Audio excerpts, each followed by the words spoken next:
আসসালামু আলাইকুম। এই ভিডিওটা আমার শিক্ষার্থী ভাই বোনদের জন্য। তোমরা যারা ত্রিকোণমিতির সমস্যার সমাধান করো, তোমরা যারা ত্রিকোণমিতির প্রবলেমগুলো সলভ করো, তোমরা একটা ফর্মুলার সাথে পরিচিত। সেটা হচ্ছে sign square theta plus cos square theta equal 1। অর্থাৎ সাইন স্কোয়ার থিটা এবং কস স্কোয়ার থিটা এগুলোকে যদি তুমি যোগ করো, যোগ করলে যোগফল আসবে 1। কিন্তু কেন sine square theta plus cos square theta equal to 1, but why? এটা নিয়ে এই ভিডিওতে আলোচনা করবো। সাইন স্কোয়ার থিটা এবং কস স্কোয়ার থিটা এই দুটো যোগ করলে কেন 1 হয়, 1 হয়, এটা 3 ভাবে ব্যাখ্যা দেওয়া যায়। 3 ভাবেই দিব। তার আগে আমি একটু বলি থিটা জিনিসটা কি। কারণ আমার অনেক স্টুডেন্ট বলো স্যার সাইন থিটা, এখানে থিটা মানে কি? আবার কখনো দেখা যায় যে সাইন এ, কখনো দেখা যায় যে সাইন বি, এগুলো মানে কি? প্রথম কথা হচ্ছে থিটা। এই থিটা দ্বারা বুঝায় কোণ। থিটা দ্বারা বুঝায় কোণ।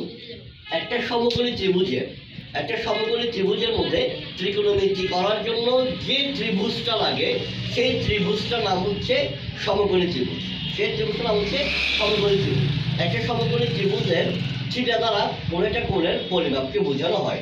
এটা থিটা হতে পারে, এটা এ হতে পারে, এটা বি হতে পারে, এটা সি হতে পারে, এটা এক্স, এটা ওয়াই, এটা জেড, যে কোনো কিছু হতে পারে। এবার আসো যে সমকোণী ত্রিভুজ কি। কারণ ত্রিকোণমিতি করার জন্য যে ত্রিভুজটা লাগে সেটা নাম হচ্ছে সমকোণী ত্রিভুজ। দেখো এটা একটি সমকোণী ত্রিভুজ। কেন সমকোণী ত্রিভুজ? হচ্ছে ওই ত্রিভুজ যে ত্রিভুজের একটা কোণের মান 90 ডিগ্রি। ধরো যেটা এ বি এবং সি, এবিসি ত্রিভুজ। এখানে এই কোণ বি হচ্ছে এক সমকোণ, এই কোণ বি হচ্ছে এক সমকোণ, দ্যাট মিন্স কোণ বি এর মান হচ্ছে 90 ডিগ্রি। এটা হচ্ছে সমকোণী ত্রিভুজ। এবার দেখো, এবার আমি মূল আলোচনায় চলে যাই। Sign square theta plus cos square theta equal 1 3 ভাবে ব্যাখ্যা করা যায়। তার মধ্যে প্রথম ব্যাখ্যাটা দেখো, যেটা সবচেয়ে বেশি জায়গায় তুমি পাবা। সবচেয়ে বেশি যে ব্যাখ্যাটা নিয়ে আলোচনা করা হয় সেটা প্রথমে বলতেছি। এই বিসি সমকোণী ত্রিভুজে মনে করো এখানে সি তে একটা কোণ উৎপন্ন হলো, এই কোণটার নাম দিলাম থিটা, এই কোণটার নাম দিলাম থিটা। আর এখানে এ তে যে কোণটা হবে, এই কোণটা হবে এই 90 ডিগ্রি থেকে 90 ডিগ্রি থেকে থিটা যদি মাইনাস করে দেই তাহলে এটা হবে এ এর মান। ত্রিভুজের 3 কোণের সমষ্টি 180 ডিগ্রি। ত্রিভুজের 3 কোণের সমষ্টি 180 ডিগ্রি। তার মধ্যে সমকোণী ত্রিভুজে এই কোণ বি এর মান হচ্ছে 90 ডিগ্রি। তো 180 ডিগ্রি থেকে যদি তুমি 90 ডিগ্রি বাদ দাও, আর থাকে 90 ডিগ্রি, আর থাকে কত ডিগ্রি? 90 ডিগ্রি। এই 90 ডিগ্রির মধ্যে থিটার মান যত ধরো থিটার মান 40 ডিগ্রি। তাহলে আমি যদি 90 ডিগ্রি থেকে থিটার মান 40 ডিগ্রি, মানে কোণ সি সমান 40 ডিগ্রি, আর যদি 90 ডিগ্রি থেকে থিটার মান 40 ডিগ্রি বাদ দেই তাহলে কোণ এর মান হবে 50 ডিগ্রি। কোণ এর মান হবে 50 ডিগ্রি। এটা তো বুঝলাম। এবার আসো আমি আমার মূল আলোচনায় চলে যাই যে কেন sign square theta plus cos square theta সমান 1। আমরা জানি একটা সমকোণী ত্রিভুজে এখানে যদি থিটা যদি কোণটা যদি এখানে উৎপন্ন করে, থিটা যদি এখানে উৎপন্ন হয়, এর ঠিক বিপরীতে যেটা আছে থিটার বিপরীতে, সেটাকে বলা হয় বিপরীত বাহু। বিপরীত বাহু তুমি আরো সহজ করে বলতে পারো লম্ব। কিন্তু তোমাদের বই চ্যালেঞ্জ যেটা বইতে লেখা আছে বিপরীত বাহু। তারপর এটাকে বলা হয় সন্নিহিত বাহু, যে তোমাদের 90 বইতে লেখা আছে সন্নিহিত বাহু, অথবা তুমি চাইলে বলতে পারো কোনো সমস্যা নেই। এটাকে বলা হয় অতিভুজ। ঠিক আছে। এখন দেখো সাইন থিটা মানে কি? সাইন থিটা মানে হচ্ছে লম্ব বাই অতিভুজ।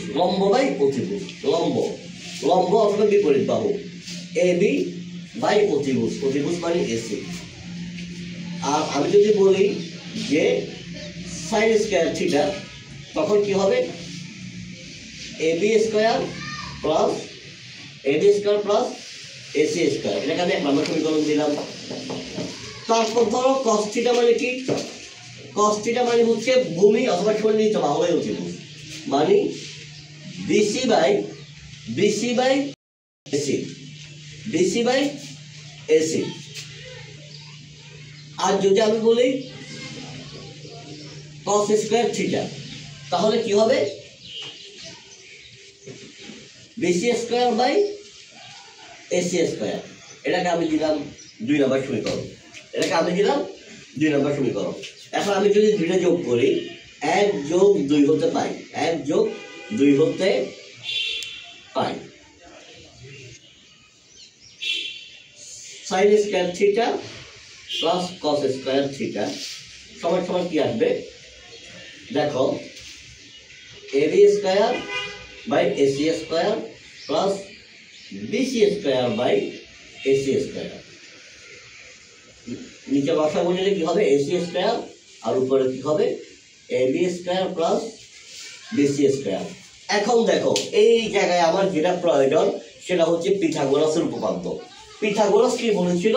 পিথাগোরাস বলেছিল যে অতিভুজ স্কয়ার সমান সমান লম্ব স্কয়ার অর্থাৎ বিপরীত বাহু স্কয়ার প্লাস সন্নিহিত বাহু স্কয়ার অর্থাৎ ভূমি স্কয়ার।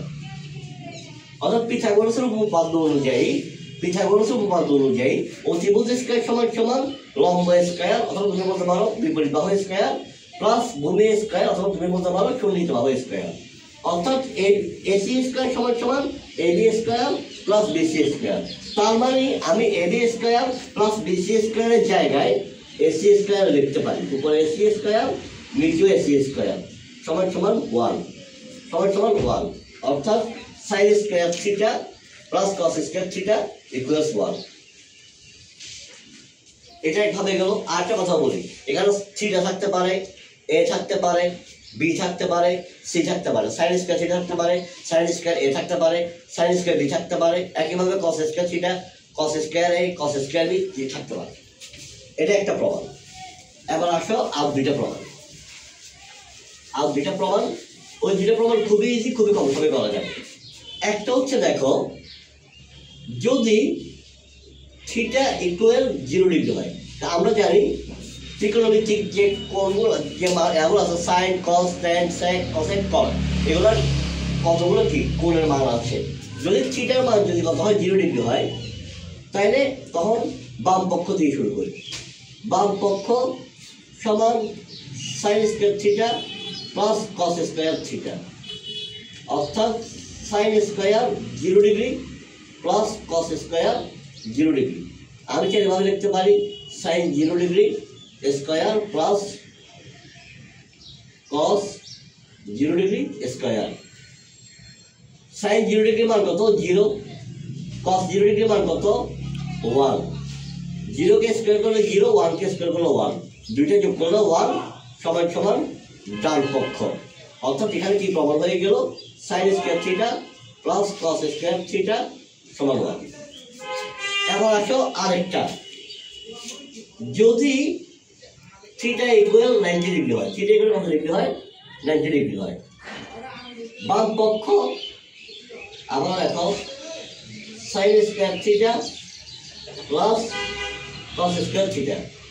আমি লিখতে পারি sine square 90 degree plus cos square 90 degree. Sine 90 degree square plus cos 90 degree square plus cos 90 degree square. sin 90 degree মান হচ্ছে 1 স্কয়ার, cos 90 ডিগ্রি মান হচ্ছে 0 স্কয়ার। 1 কে স্কয়ার করলে 1, 0 কে স্কয়ার করলে 0, 1 আর 0 1 ডান পক্ষ। sin square theta plus cos square theta সমান 1। এভাবে প্রমাণ করা যায়।